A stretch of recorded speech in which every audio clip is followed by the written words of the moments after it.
7 de julho, seja muito bem-vindo ao Plano Anual de Leitura da Bíblia com Lana e Rosânia. Hoje nós vamos ler Isaías do capítulo 21 ao capítulo 24. Vamos lá. Profecia da queda da Babilônia. Esta é a mensagem contra a Babilônia, o deserto do mar. Como os furacões que varrem a região sul, assim o destruidor vem do deserto, daquela terra pavorosa.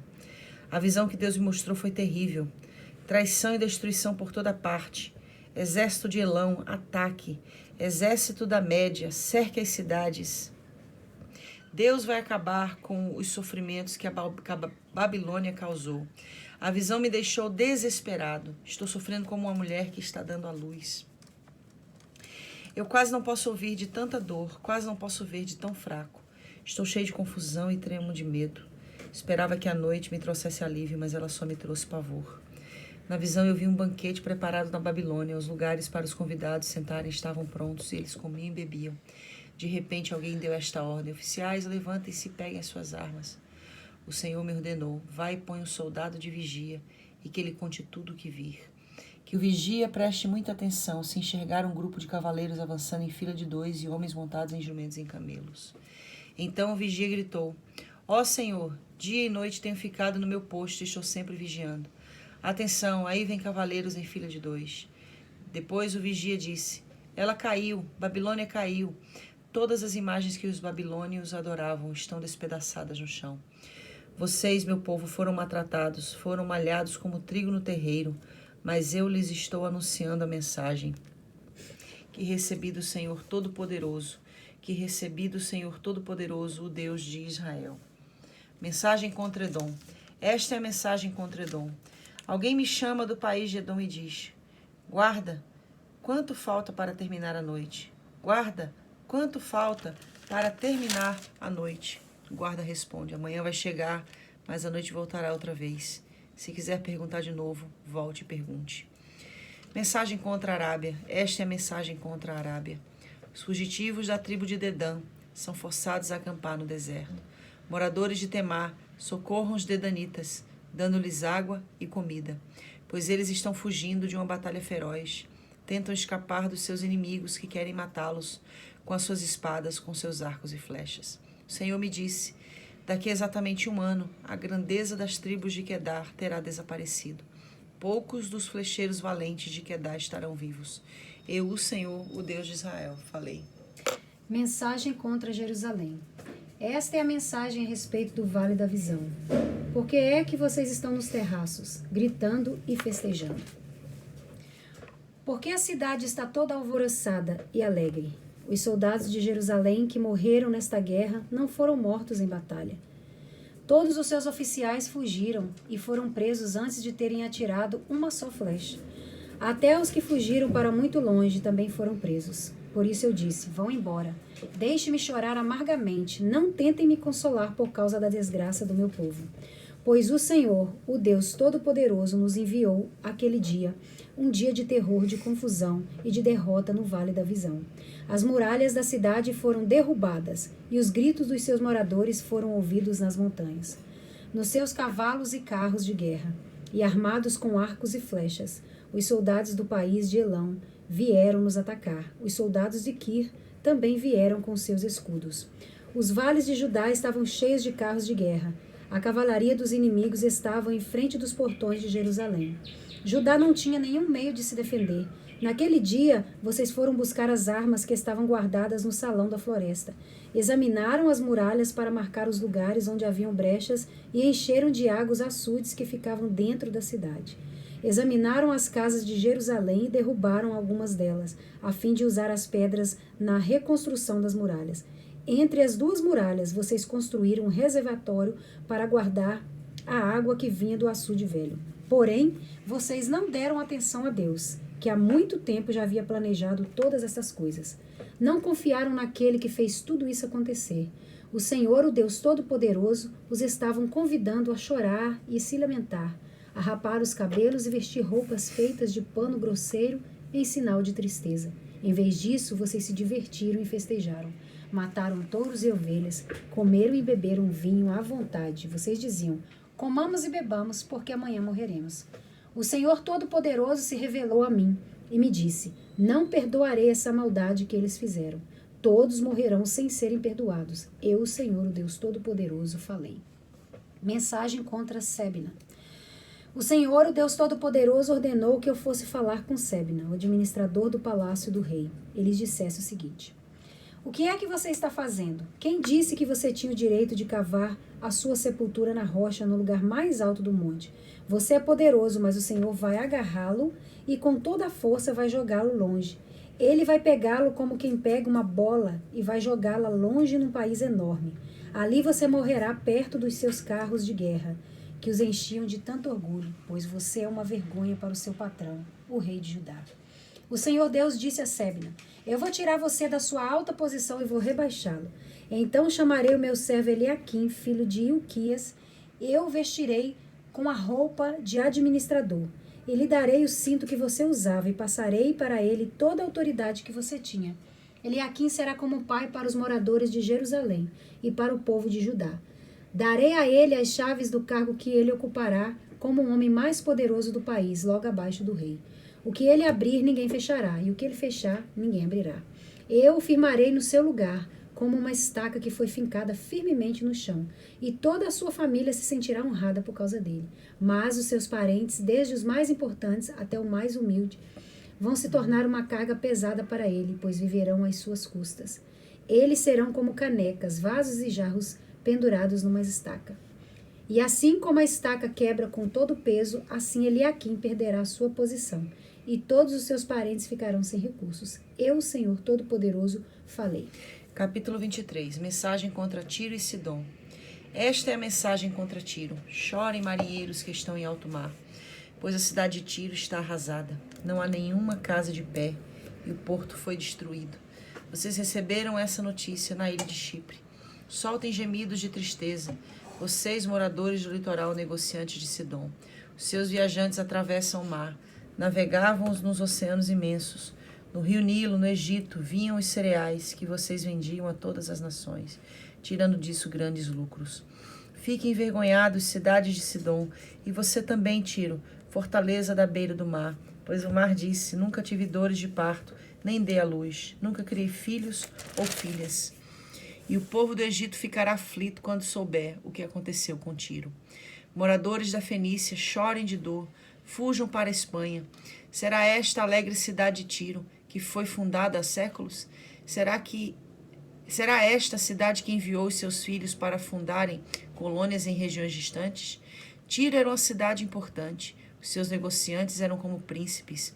Os seus comerciantes eram respeitados no mundo inteiro. Quem foi que planejou tudo isso contra Tiro? Foi o Senhor Todo-Poderoso que fez esses planos, a fim de humilhar os orgulhosos e rebaixar os mais poderosos do mundo.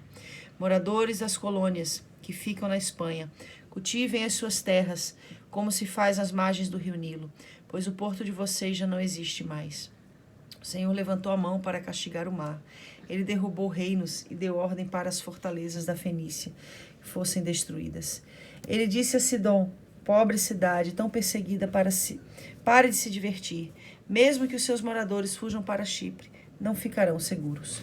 Vejam esta cidade, que agora está arrasada. Foram os babilônios e não os assírios que construíram rampas de ataque em volta dela. Destruíram as suas fortalezas e deixaram tudo em ruínas. Chorem, marinheiros que estão em alto mar. A cidade de Tiro foi destruída e agora vocês não têm um porto seguro.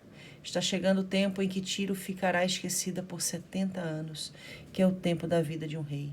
Mas depois desses 70 anos, Tiro será como a prostituta daquela canção que diz assim: ó prostituta esquecida por todos, pegue a harpa e dê volta pela cidade.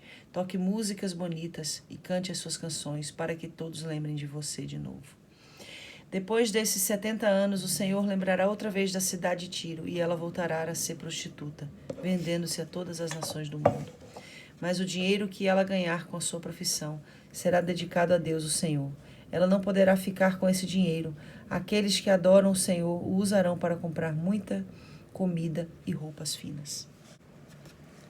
O Senhor castigará o mundo. Atenção! O Senhor vai arrasar a terra e fazê-la virar um deserto. Vai estragar a terra e espalhar os seus moradores. A mesma coisa acontecerá com todos, o povo comum e os sacerdotes, os empregados e os seus patrões. as empregadas e as suas patroas, os que compram e os que vendem, os que emprestam e os que tomam emprestado. A terra ficará completamente arrasada e destruída, pois o Senhor prometeu fazer isso. A terra vai secando e murchando, o mundo inteiro vai se acabando, os céus e a terra vão se desfazendo.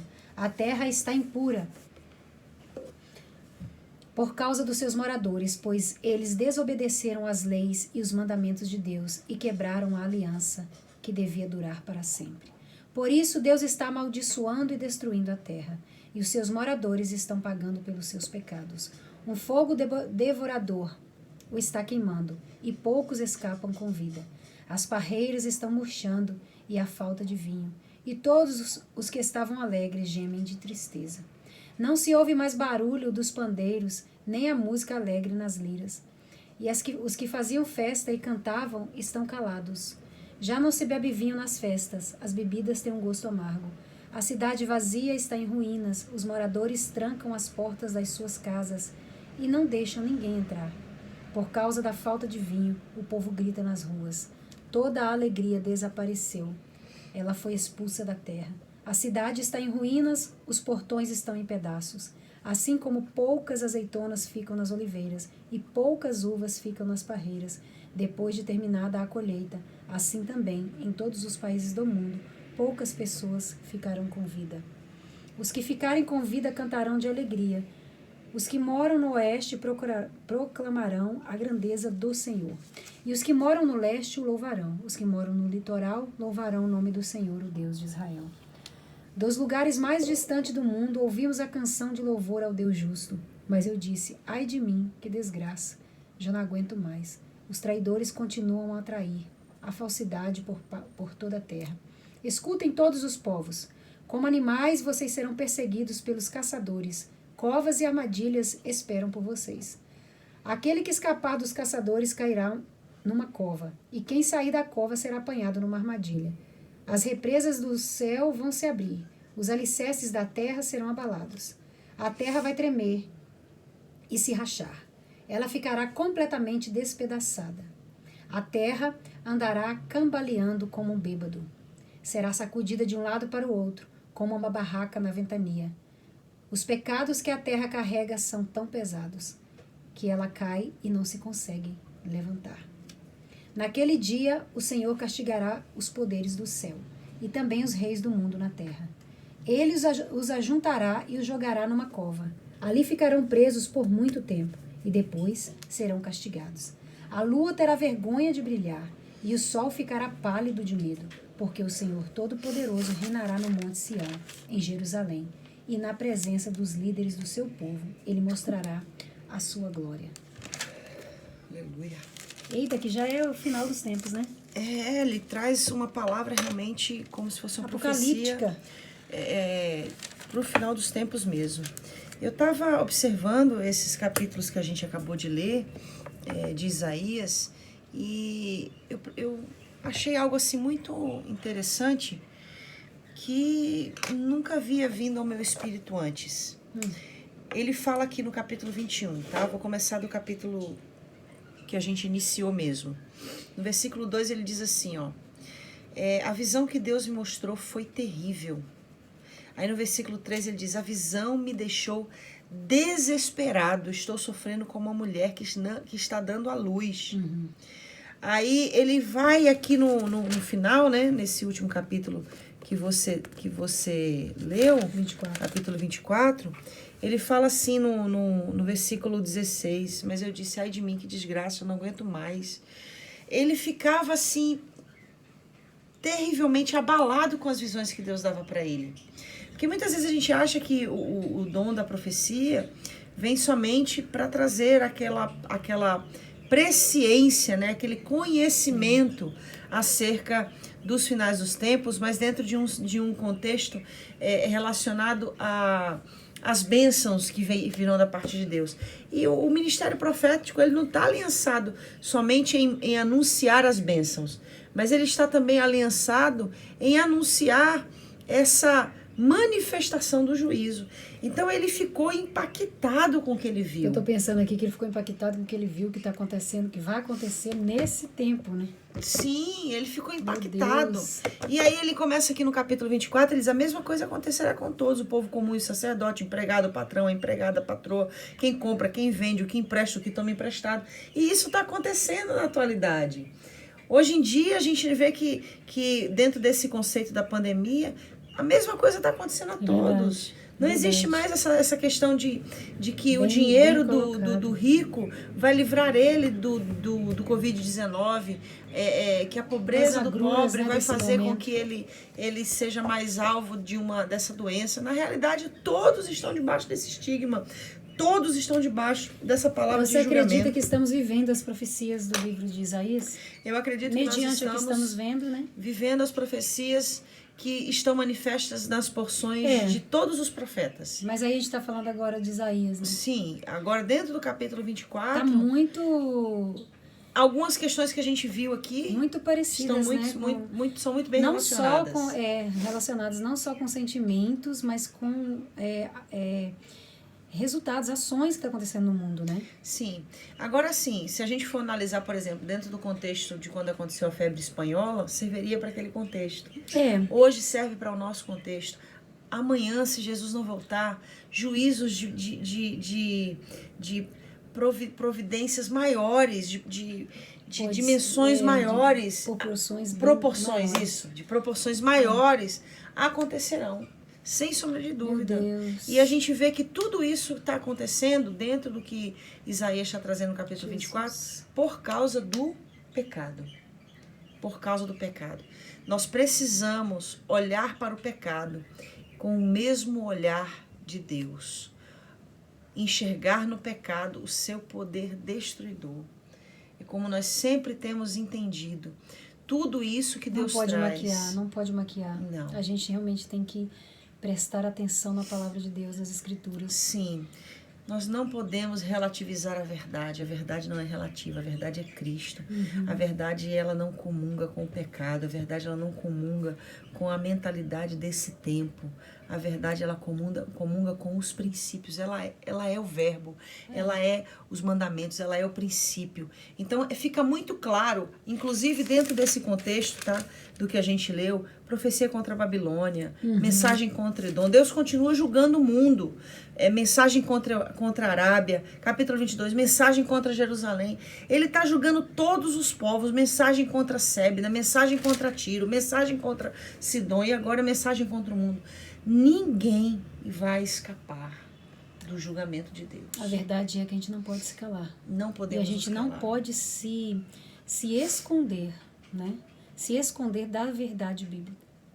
É o que a gente está falando no ano de Daniel, né? A gente não pode se contaminar mesmo. E não podemos negociar a nossa salvação por causa de situações passageiras e perigosas. Isso vale para mim, né? Primeiro, e depois, como eu sempre digo, é pra gente, e depois vocês pegam a enxadinha e puxa. A gente puxa daqui, você puxa daí. Por quê? Aquele que errou não erre mais.